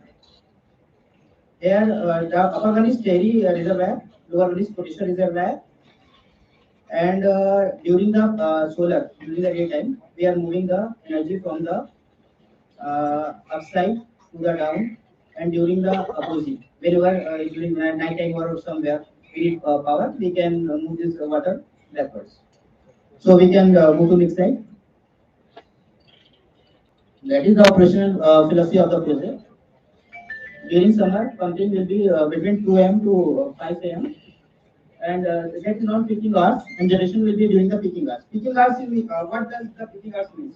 I know it is going to be a little bit technical, but you understand that because it is required for you, because you are the future of the country. So peaking hours, what is peaking hours? Means like when everybody is getting ready for the office, 9 to 10 or 10:30, or before that 8 to 10, And what after that we come from office like 7 to 9. We watch our IPL and everything. So that is also peaking hours. And during the peaking hours, we generate hydropower. And during non-peaking hours, we put back the water upwards. And the energy. This is the PSP outlet. We have completed the project. And next slide, please. And this project is really going to do wonder for the country because it is of 1,000 megawatt capacity. Generally, you can, for example, you can understand by this fact that 5 kilowatt is the maximum capacity of a household. 5 kilowatt. 1,000 megawatt means 200 kilowatt, and but 1 megawatt means 2 lakh. This can provide electricity to 2 lakh households. So how much this can, you can understand. This can balance the grid very much. And by after this project, the government of India is feeling empowered enough to go for many PSPs. And PSP is going to be the future of the country. This is a fact. And this is going to be a future of energy sector of our country. So I conclude myself. And one more thing I have to continue is the fact that Steve has said that we have abused the nature. We have abused the nature, but now it's our time to get back to it, and we have to generate, we have to use it so that we can regenerate our nature, we can regenerate it. Nature will regenerate itself, but we have to start, we have to stop just abusing it. If we will stop it abusing, we will be moving towards hydro RE projects, then we will be able to do that. That is for sure. So one more thing, I will like to thank this institute. This is very much good. I feel very good for that. That I got Tulsi sapling as a memento, and this is very good. Like we are respecting the nature, and it's very good general from your chairman, and I'm very much thankful for that. Thank you. Thank you so much, sir, for sharing this enlightening presentation with us. And truly, what your department is doing and what exactly you are doing by providing us energy is truly commendable. Let's have a huge round of applause for sir. Now, moving forward, it's our honor to have with us Ms. Kadambini Sharma, Foreign Affairs and News Anchor, NDTV India.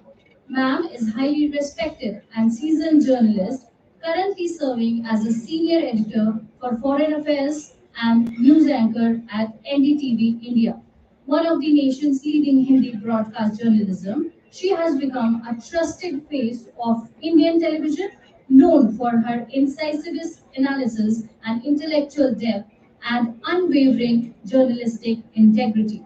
Born on December 7 in New Delhi, Kadambini hails from the family grounded in academia and discipline. Her late father, Prakash Tiwari, served in the Indian military, shaping her early values and religious purpose. Academically gifted, she completed her undergraduate in law from the University of Delhi. Since joining the NDTV India in December 2005, Ms. Kadambini has anchored major flagship shows such as Desh Ki Baat and The Prime Time, delivering in the in-depth reporting and analysis on pressing domestic and international issues. She also conceptualizes and leads the special series Mission 2014, a critical journalistic endeavor around the Indian journal elections that year. Her coverage of global affairs is both distinguished and impactful. The US withdrawal from Afghanistan, Brexit, and China's treatment of Uyghur Muslims. Her unique editorial voice, sharp, analytical, and grounded in ethical journalism, distinguished her coverage from the mainstream. Whether anchoring televised news or engaging viewers through NDTV India YouTube platforms, Ms. Kadambini Sharma consistently brings clarity, context, and credibility to every story she tells. An articulate speaker with a deep command on the geopolitical, political, and social issues. Ms. Sharma is not just a journalist, but a powerful public communicator who embodies the values of truth and responsibility in the modern India media. Ms. Sharma is not just a journalist, but she is also responsibly making the modern India media. Virtually, she has joined us to share the few words and her blessings. Let's extend a warm welcome as she connects with us. Let's have a huge round of applause for Ms. Kadambari Sharma. Good morning, नमस्कार। मुझे यहाँ पर आमंत्रित करने के लिए बहुत बहुत धन्यवाद फैकल्टी का, सभी जो वहाँ पर यूनिवर्सिटी के अधिकारी हैं, दोस्त और स्टूडेंट्स जितने भी वहाँ पर मौजूद हैं, आप सबका बहुत धन्यवाद।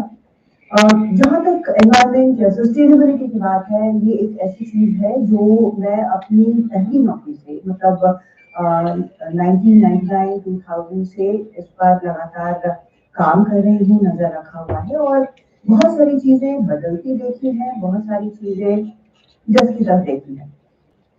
Now the fact is that in few years, in recent few years, we have seen that government has initiated big programs, and these programs have been instrumental in creating awareness. Now that is one of the most important factors, that you are aware of what you are doing. But is that awareness something which has gone down to every last person? Is it, has it worked? Now this is a big question, because when we talk about sustainability, we do not talk about it in real terms. जैसे सरकार कहती है कि plastic pollution खत्म करना बहुत बड़ा लक्ष्य है, पूरी तरह से खत्म करना। Now we have seen there have been bans on plastic bags and etc. But सच बताइए, क्या अभी ऐसा होता है कि आप कहीं गए और 100% टाइम्स आपने ये बोला कि भाई मैं अपना ये झोला लेकर जा रहा हूँ एंड मुझे प्लास्टिक बैग नहीं चाहिए? We have all been guilty of that, because we go somewhere and then we buy something and we say, okay, today I have forgotten my bag, can you please give me a plastic bag? Then you are getting that back. So now that is something which is creating havoc. I'm saying it's creating havoc because scientists have now found that microplastics are everywhere in the oceans and ocean creatures everywhere else.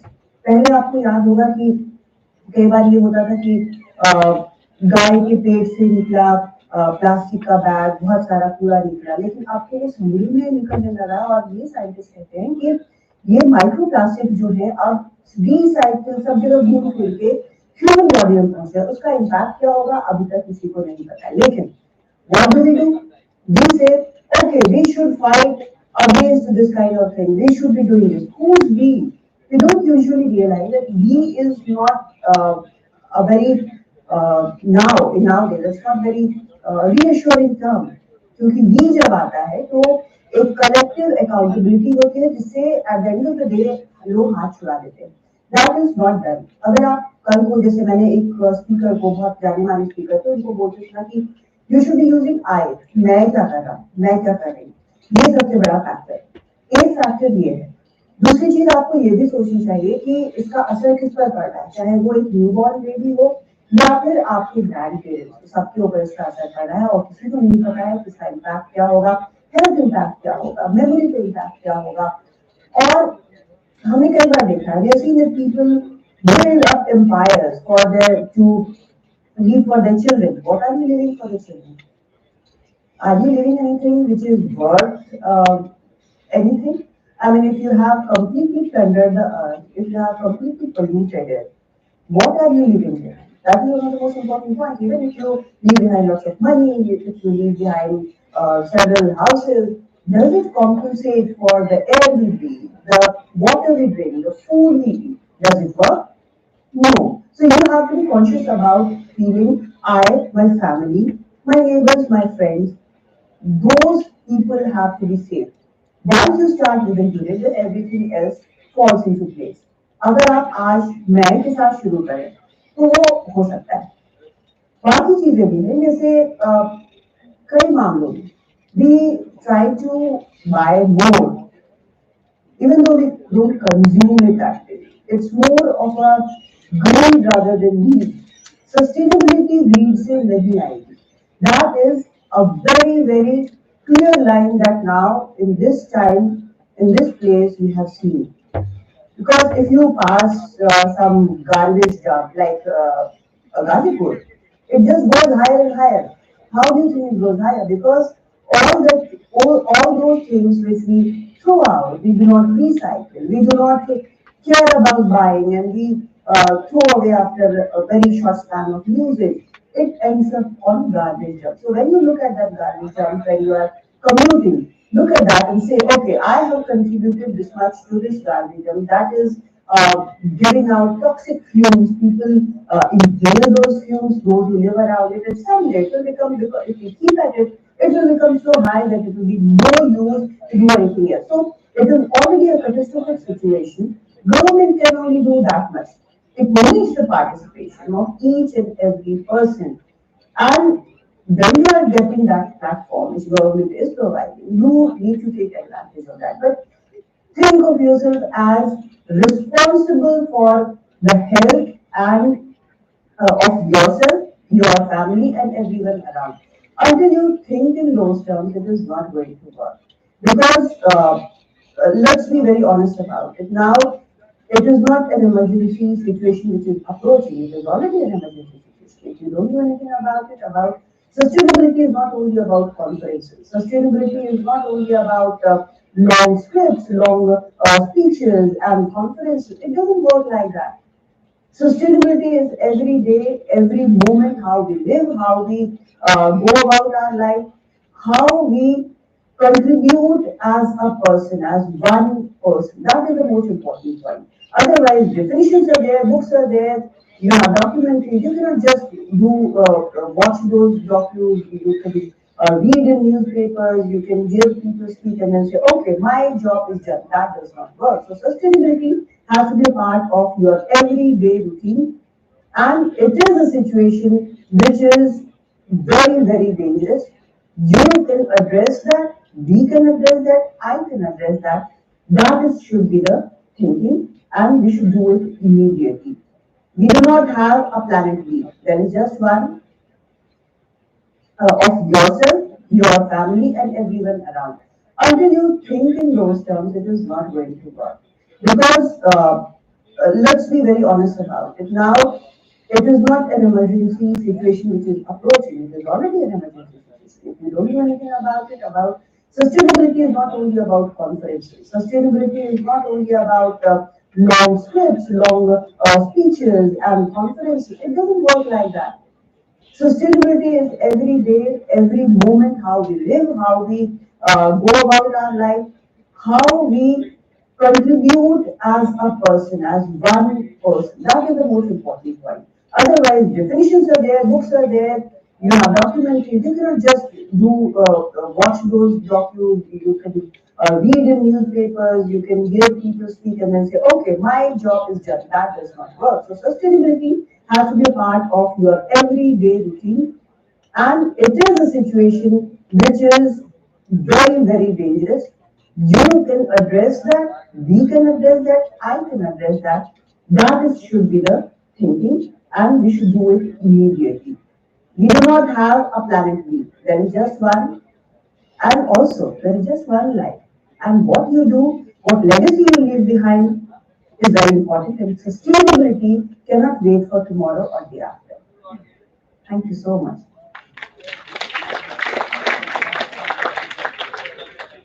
Thank you so much, ma'am, for joining with us and highlighting the government initiatives relating to sustainability and beautifully actually concluding our International Conference 2025. The change starts with us. We need to stop abusing our planet, start using I. We need to think in what we are leaving behind, and sustainability never comes with greed and has to be the part of our daily routine. Thank you so much once again.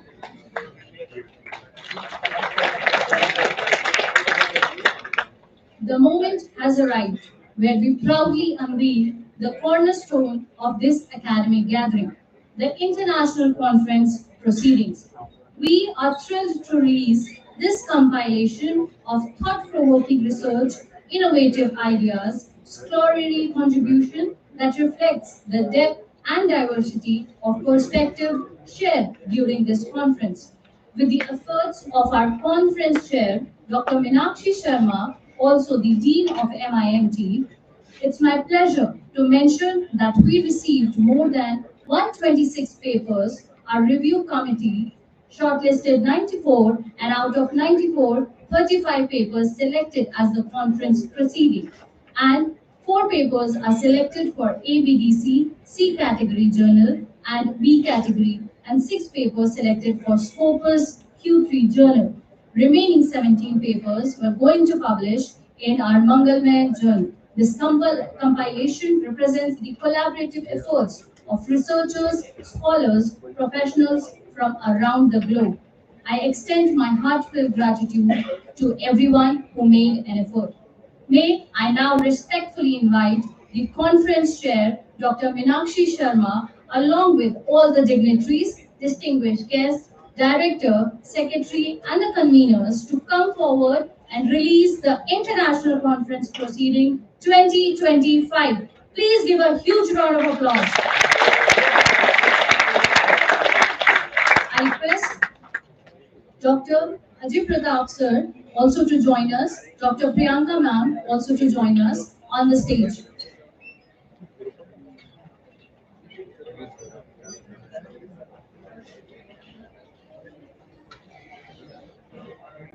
राजा वो अब तो कुछ हो ये हो गया, इसके बाद क्या ही होगा। ये लोग ठीक है।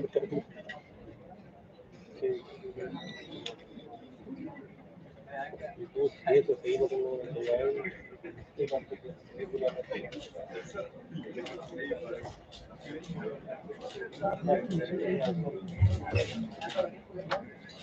I also request Dr. Ajay sir to kindly join us on the stage.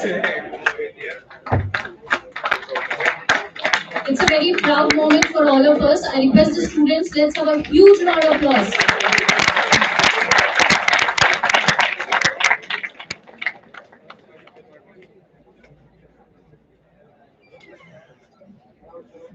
I request Ajay sir to also join us on the stage. Yes, sir.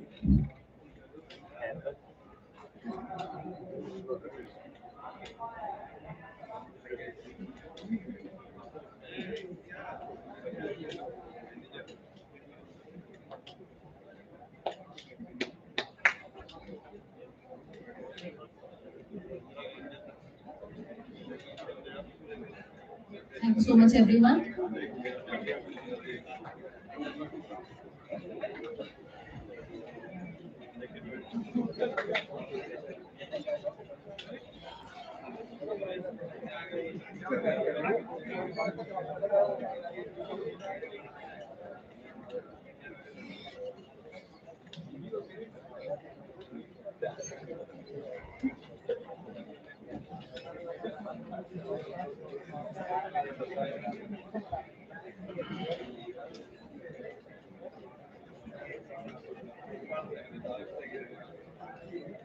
So before we conclude, we would like to honor our esteemed guest with a token of appreciation. This gesture is a small token of our immense appreciation for your valuable time and insightful knowledge that you all have shared with us. Thank you so much once again. And to do the honors, I request Dr. Ayush Mangal, Vice Chairman, to present a memento to Dr. Sarah. Let's have a huge round of applause for ma'am.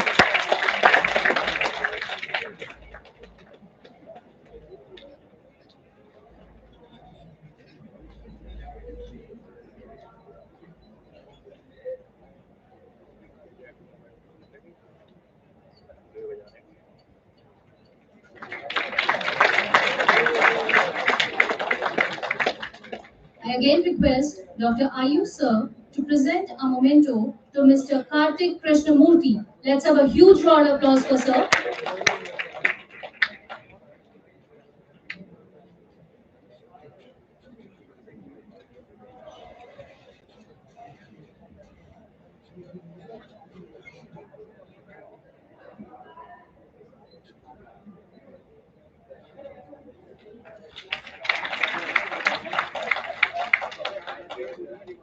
Thank you so much, sir. I now request Dr. Ajay Pratap Singh, Director IQAC, to present a memento to Mr. Eric. Let's have a huge round of applause for sir. I know students, it's the lunch time, but can we have a louder round of applause?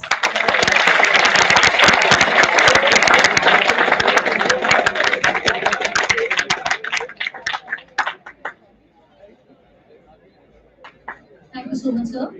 Now I request Dr. Ruchika Gupta, Director MIMT, to present a memento to Mr. Raghvendra Srivastava, sir. Let's have a huge round of applause for sir.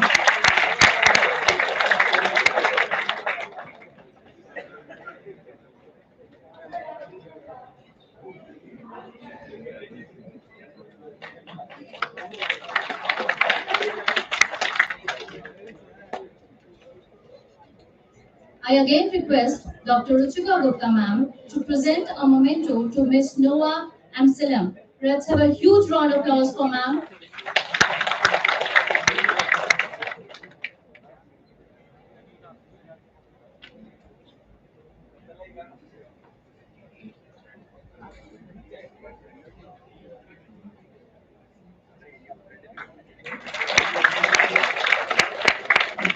Thank you so much, ma'am. I now request Dr. Meenakshi Sharma, Dean MIMT, to present a memento to Mr. Neeraj Gehlawat, Senior Water Resource Specialist. Let's have a huge round of applause for sir.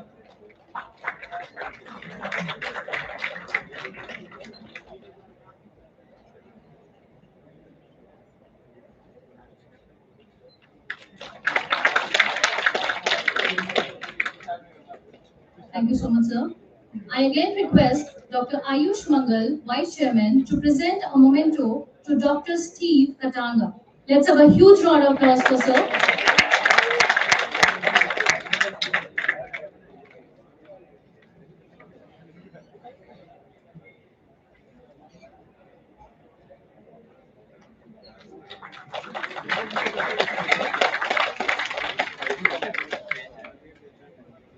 Thank you so much, sir.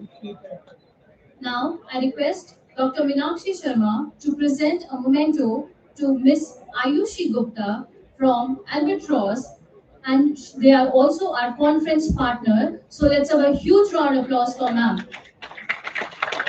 I also request Ayush sir to kindly accompany Meenakshi ma'am.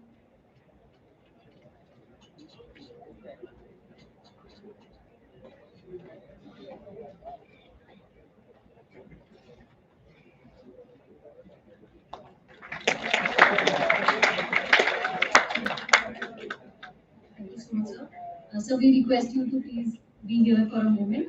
I request again Ayush sir to present a memento along with Meenakshi ma'am to present a memento to Dr. Priyanka Srivastava, IQSC head. Let's have a huge round of applause for ma'am as well.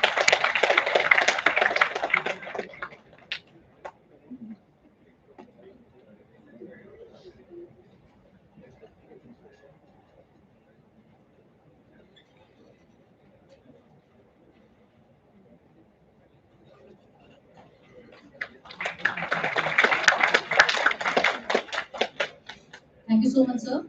I again request Ayush sir to kindly present a memento to Mr. Sanjay Kishore. Let's have a huge round of applause for sir.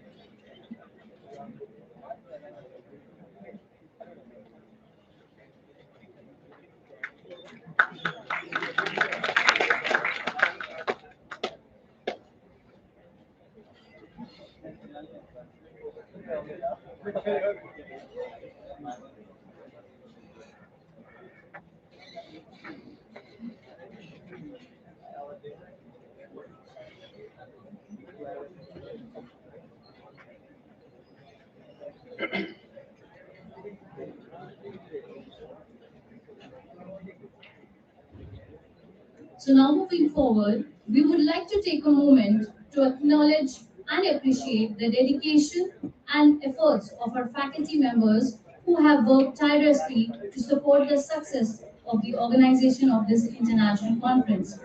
And to do the honors, I request Dr. Ruchika Gupta and Dr. Ajay Pratap sir on the stage to honor them with a certificate. Let's have a huge round of applause. Firstly, I would like to call Dr. Anuradha Chakravarti ma'am. Let's have a huge round of applause for ma'am.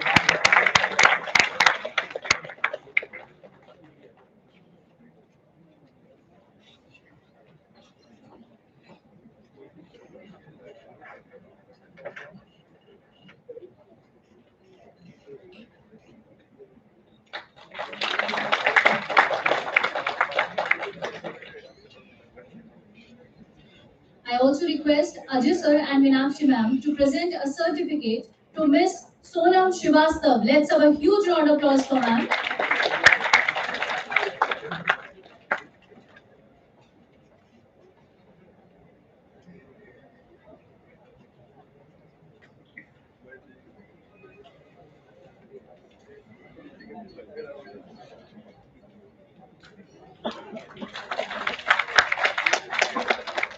Next, I would like to call Mr. Surya Shekhar Vishal. Let's have a huge round of applause for sir.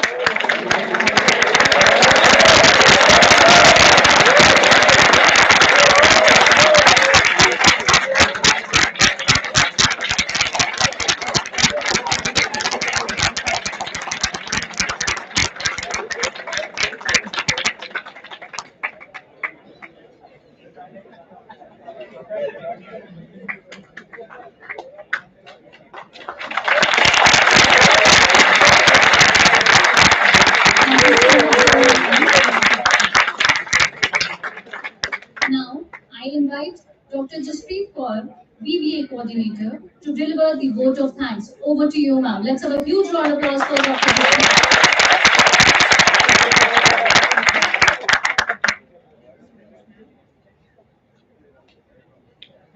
As we conclude the inaugural part of this international conference, it is my privilege to deliver a brief vote of thanks on behalf of organizing committee.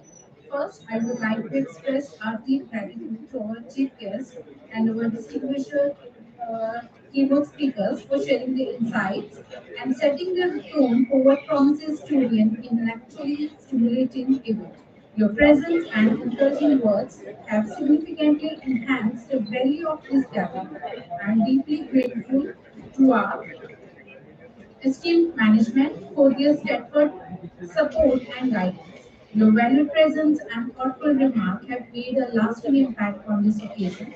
We are also immensely grateful to our sponsors and technical collaborators. Your continuous support play a crucial role in making this platform possible. A special thanks to our international and national delegates, researchers, and participants who joined us from across the globe. Your contribution in the upcoming technical sessions and paper presentations are a part of this conference, and we eagerly look forward to the knowledge exchange that will unfold today. I would also like to acknowledge the tireless efforts of the organizing team, session chairs, volunteers, and technical staff whose behind the scene dedication has brought this event to life. As we now move into the core of this conference, the paper presentations and technical sessions, I encourage all of you to engage, question, and collaborate. Let this be a platform not just for the presenting ideas, but for building network and inspiring future research.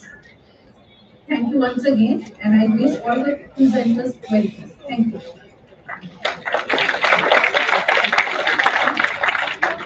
Thank you so much, ma'am. I now request everyone to stand in the honor of our national anthem.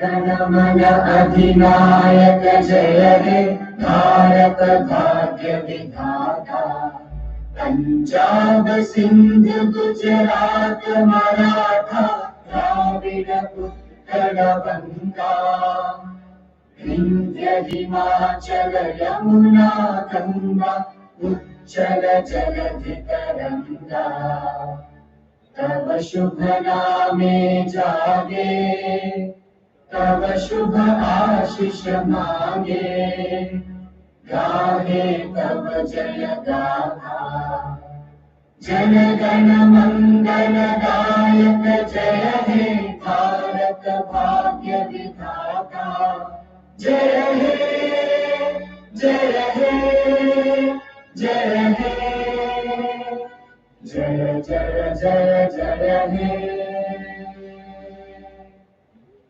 Thank you so much, everyone. Please be seated.